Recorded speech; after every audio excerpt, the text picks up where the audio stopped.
పడుకొని ఉండటానికి వీలు లేదు. కర్త మనకేది అనుగ్రహించడు, పని చేయవలసిందే. ఎందుకనంటే అసలు దేహమే, మానవ జీవితమే కర్మానుబంధి మనుష్యలోకి. ఏదో ఒక పని చేయటానికి వచ్చాం. మాట్లాడటానికి నేను, వినటానికి మీరు ఎట్లా వచ్చామో మన కర్తవ్యాన్ని మనం నిర్వర్తించాలని చెప్తూ, కర్మలన్నీ గొప్పవని అనుకోకండి, అవి అధమమని అనుకోకండి, చెడ్డ పని అనుకోకండి, మంచి పని అనుకోకండి.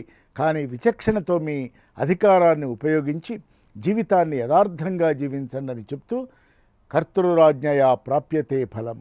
ఎవరో ఫలితం ఇస్తారు, వాడెవడో ఉన్నాడు, మనకు సంబంధం లేదని కర్తవ్యం చేసుకుంటూ వెళితే ఏమవుతుంది అని ప్రశ్న. ఇవాళ మన ప్రజ్ఞలు బలపడతాయి. ఒక చోట మనం స్థిమితంగా ఉన్నాం. ఆ స్థిమితంగా అనేక అనుభవాలు. జీవితంలో ప్రజ్ఞ అంటే ఏమిటి? అనుభవమే. అనుభవం ఎక్కడి నుంచి వస్తుంది? ఆచరిస్తే వస్తుంది. ఆచరణ అంటే ఏమిటి? మళ్ళీ కర్మే. ఆ కర్మలో నుంచి కర్త ఎవరంటే యజమాని, ఆయన దేవుడు కావచ్చు, ప్రాపంచిక దృష్టిలో మనకి ఉద్యోగం ఇచ్చిన యజమాని కావచ్చు, కర్మలన్నీ మనం చేసేటువంటి నిత్య నైమిత్తికమైన కర్మలు కావచ్చు. దీనివలన ఈ కర్త, ఈ కర్మ రెండు ఒక చోట ఉంటే, కర్త చైతన్య స్వరూపుడై లోపల ఉన్నాడు, కర్మ జడాత్మకమై దేహాన్ని ఆశ్రయించి ఉన్నది. అయితే ఇక్కడ ఒక ఆధ్యాత్మికమైన ప్రశ్న ఉన్నది. ఆ ప్రశ్న ఏమిటంటే, అయ్యా ఈ జడం దేహం అంటున్నాం, ఇది ఒట్టి ఎండుకట్టో పండుకట్టో అంటున్నాం, మరి ఈ కట్టెను నడిపిస్తున్నది ఎవరు? ఆలోచనలు కల్పిస్తున్నది ఎవరు? ఎవడో అంటాడు, నాకు బాగానే మంచివాడిగా బతకాలని ఉన్నది, కానీ నా మనస్సు ఒప్పుకోవటం లేదు. అంటే ఈ మనస్సులోకి ఆలోచనని, లేదా అనేక ఆలోచనలని ఒక మనస్సుగా కట్టె కడుతున్నది ఎవరు? కట్టెల మోపు తయారు చేస్తున్నది ఎవరంటే కేనోపనిషత్తులోకి మనం వెళ్ళాలి. కేనోపనిషత్తు ఏం చెప్తుందంటే, ఆత్మ వెనక ఉంది, ఇంద్రియాలు ఉన్నాయి. అవేవి? దశేంద్రియాలు, 5 కర్మేంద్రియాలు, 5 జ్ఞానేంద్రియాలు. దానికి అధిష్టాత యజమాని ఎవడంటే మనస్సు. ఈ 10 + 1 11, అదే ఏకాదశ రుద్రాభిషేకం అంటాం. జ్ఞానేంద్రియాలు 5, కర్మేంద్రియాలు 5, మనస్సు కదా. ఈ ఆత్మ సెన్సిటైజ్ చేస్తుంది దేనిని? మనస్సుని. మనస్సు అనేక ఇంద్రియాలకి సంకేతాలు పంపుతుంది. ఇది సైన్స్ ప్రకారంగా కూడా కరెక్ట్. ఎందుకనంటే బ్రెయిన్ వేవ్స్లో నుంచి ఒక మైండ్ యాక్టివేట్ అయినప్పుడు, ఆ మైండ్ యాక్టివేట్ అవుతూ, ఇప్పుడు ఈ చెయ్యి మనం ఇలా అంటూ ఉంటాం. ఎవరనమన్నారు? ఎందుకనాలి? మనం చెప్పేటువంటి విషయాన్ని స్పష్టంగా చెప్తున్నామని చెప్పటానికి ఒక సంజ్ఞగా, సంకేతంగా. నిజమే, కానీ ఇది అనిపించినది ఎవరు అని వెంటనే అంటాం చెయ్యి అంటాం. చెయ్యిదే ఉంది, కదిపితే కదుపుతుంది, లేకపోతే లేదు. కానీ ఇది కదిలిస్తున్నది ఎవరు దీనిని అని ఆలోచిస్తే లోపల మనస్సు. మరి మనస్సుకి సంకేతం ఇచ్చింది ఎవరు? ఆత్మ. మన చేతికి గడియారం ఉంది, గంటల ముళ్ళు, నిమిషాల ముళ్ళు, సెకండ్స్ ముళ్ళు మనకి టైం చెప్తున్నది ఏమిటి, ఎంత, ఎట్లా అని. కానీ దానికి ఇది ఈ గంటకు వైపు ఇక్కడ తిరగాలని, ఇదే వేగంతో తిరగాలని, తిరిగితేనే ఇది సరైన కాలమని ఆ మెజర్ ఎట్లా, ఎవరు చెప్తున్నారు? అసలు ఈ మూడింటిని నడిపిస్తున్నది ఎవరు అంటే ఎవరైనా సమాధానం ఇస్తాం, బ్యాటరీ అంటాం కదా. ఆ బ్యాటరీ తాను కదలటం లేదు, కనిపించటం లేదు, లోపల ఎక్కడో కేసులో ఉంది. అది ఉన్నదని మాత్రం మనకు తెలుసు. ఈ 3 ఆగిపోయినప్పుడు దాని శక్తి తగ్గింది అని చెప్తున్నాం, బ్యాటరీ మార్చుకుంటున్నాం. అట్లాగే ఈ ఆత్మ కూడా మన లోపల ఉండి కదలకుండా సర్వేంద్రియాలని, సర్వాంగీణమైన ఈ దేహంలో ప్రతి అణువుని చలచలితం చేస్తున్నది గనక మన యందు ఆత్మ ఒక బ్యాటరీ వలె ఉన్నదని, ఈ కన్ను, ముక్కు, చెవి తదాదిగా కలిగినటువంటి అంగాంగములు అన్నీ కూడా ఆ లోపల కలిగిన ఒక ప్రేరణ చేత, ఒక కారణం చేత, అంటే కాజ్ అండ్ ఎఫెక్ట్ అని ఒక థియరీ ఉంది, దాని ప్రకారంగా ఈ పనులన్నీ జరుగుతున్నాయి. మనం కొన్ని పనులు చేయాలని అనుకోము, మనకి రావు ఆ పనులు, కానీ చేయవలసి వస్తుంది. కానీ అద్భుతంగా చేస్తాం.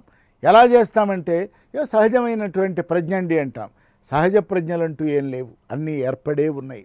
కొన్ని ఇంతకు ముందే ఏర్పడి ఉన్నాయి, అవి వేళ బయటపడుతూ ఉన్నాయి. అంతే.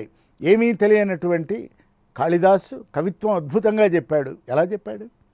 అప్పటిదాకా చాలా జటిలమైనటువంటి పద్యాలు రాసిన రామలింగడు చమత్కారంలోకి దిగాడు. ఎలా దిగాడు? తనను తాను ఎలా మౌల్డ్ చేసుకున్నాడు? చరిత్రలో మహాపురుషుల జీవితాలు మనం చదివినప్పుడు ఇది మనకి కర్మలన్నీ కూడా ఒక కర్త శాసనం ప్రకారం, ఆయన ఆలోచన ప్రకారం ఇవన్నీ నడుస్తున్నాయి. ఇందులో ఒక వ్యక్తి విషయంలోనే ఇది అయినప్పుడు ఈ సమస్త ప్రకృతి కూడా కర్తకి అనుశాసనంగా నడుస్తాయి. ఆయన ఏం చెప్తే అవి అట్లా నడుస్తాయి. చూడండి, 1 సంవత్సరం పంటలు బాగా పండుతాయి, అదే భూమి. 2వ సంవత్సరం పంట పండదు, పండవలసినంత పండదు. కారణం రైతు కాదు, వర్షం లేక కాదు, భూమిలో పస లేక కాదు, విత్తనం బాగా లేక కాదు, కానీ ఎక్కడో మనం చేయవలసినంత పని చేయలేదన్నమాట.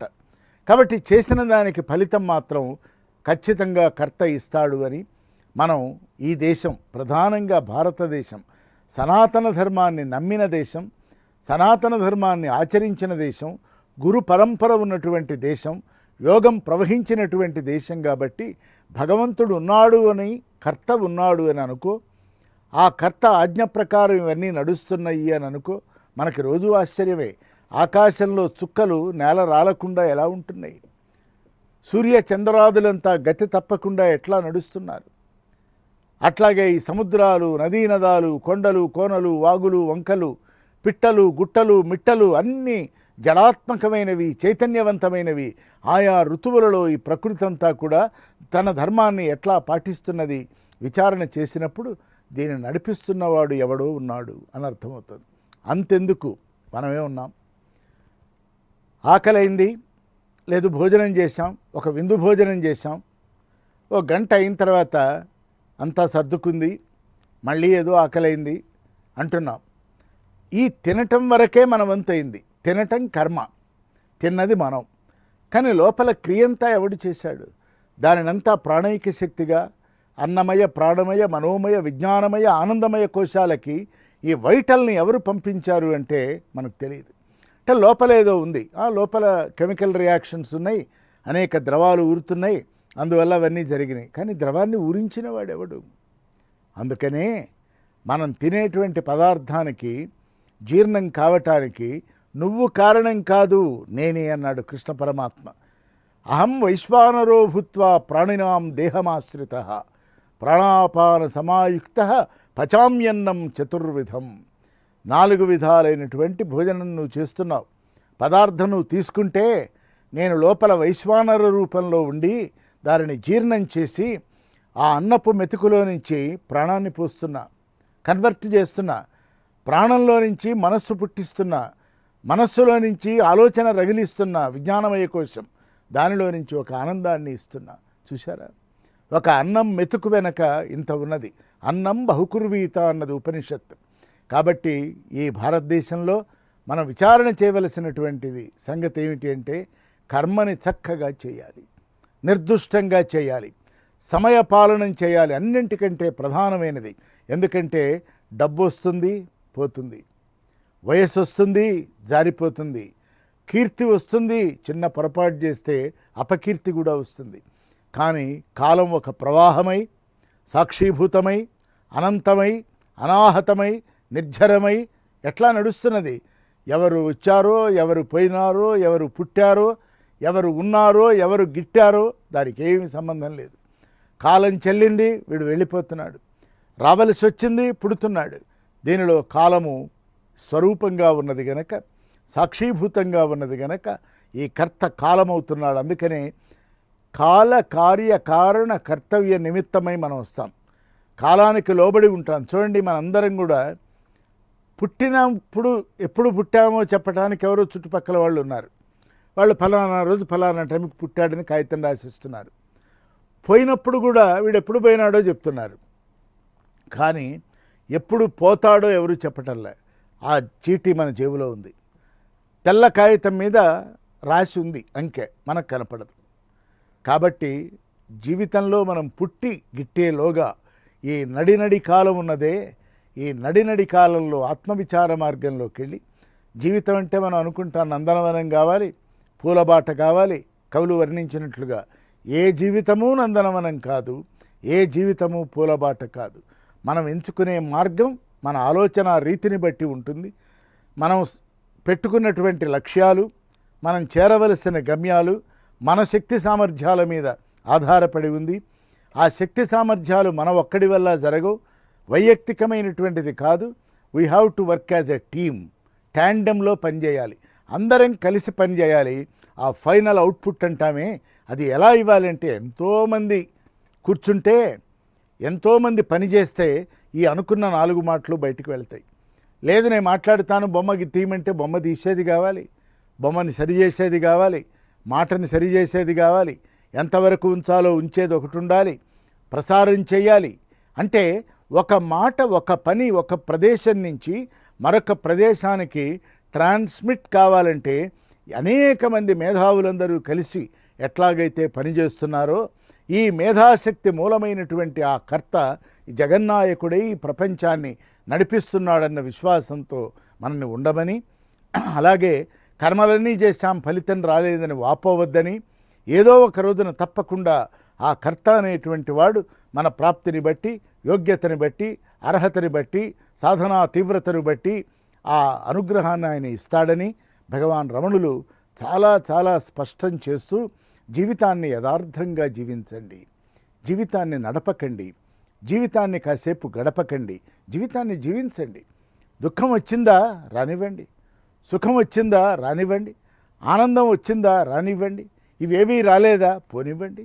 ఏది రాని ఏది పోని, అదరక బెదరక చెదరక కదలక ఎవరు సంస్థితులై ఆత్మనిష్టలో ఉండగలుగుతారో, ఈ జరుగుతున్నదంతా పరమాత్మ యొక్క దివ్య భావన గరిమ అన్నటువంటి ఒక భావంలో ఎవరైతే ఉంటారో వాళ్ళు ఇక్కడే రసానందమయమైనటువంటి జీవితాన్ని జీవించేటువంటి స్థాయికి ఎదుగుతారని, భగవంతుని యందు విశ్వాసం ఉంచాలని, కర్మలు మనం నియతిగా చేస్తూ వెళ్ళాలని భగవాన్ రమణులు మొట్టమొదటి దానిలో జీవితానికి కావలసిన కర్తని గురించిన విచారణ చేశారు. భగవాన్ శ్రీరమణుల దివ్య భావన గరిమకు మరొక్కసారి ప్రణమిల్లుతూ తర్వాత విచారణ కొనసాగిద్దాం. అరుణాచల శివ